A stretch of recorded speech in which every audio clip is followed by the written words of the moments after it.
नदीकाठी येऊन बघते की माकड माझे जांभूळ खात बसलेले दिसले. मगर माकडाला म्हणाली, अरे हे काय खात आहेस तू, मला पण थोडं दे ना. माकडाने थोडी तोडून दिली. ती मगरीला खूप आवडली. मगर रोज फळे खाण्यासाठी येऊ लागली. तेव्हा त्या दोघांची छान मैत्री झाली. एका दिवशी मगरीने आपल्या बायकोसाठी थोडी जांभळे घरी नेली. ती तिला खूप आवडली. तिला एक विचार आला, जांभळे इतके गोड आहेत, पण त्या माकडाचे काळीज किती गोड असेल. मगरीने मगराला एक आग्रह केला, मला त्या माकडाचे काळीज हवे आहे. मगर दुसऱ्या दिवशी नदीकाठी गेले आणि माकडाला म्हणाले, तू काल दिलेली जांभळे माझ्या बायकोला खूप आवडली. तिने तुला घरी जेवायला बोलवले आहे. माकड तयार झाले आणि मगरीच्या पाठीवर बसून निघाले.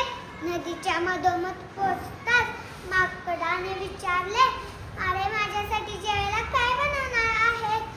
मगर म्हणाली, अरे तुला जेवायला नाही बोलवले, तिला तर तुझे काळीज हवे आहे. माकड घाबरले, पण तसे काही न दाखवता माकड म्हणाले, अरे तू मला आधी का नाही सांगितलेस? आम्ही माकडे तर आमचे काळीज झाडावर काढून ठेवतो. चल आता परत घेऊन येऊ. ते दोघे फिरले. नदीकाठी पोचताच माकडाने जोरात उडी मारली आणि झाडावरती आणि माकड मगरीला म्हणाले,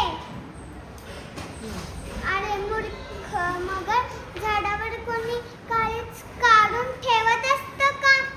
आत्ता जा, तुला माझं काळीजही मिळणार नाही आणि ही जांभळेही मिळणार नाही. मगर निराश होऊन परत गेले. या गोष्टीतून दोन तात्पर्य दिसून येतात. पहिलं तात्पर्य, शक्तीपेक्षा युक्ती श्रेष्ठ ठरते. दुसरं तात्पर्य, कुणाचाही विश्वासघात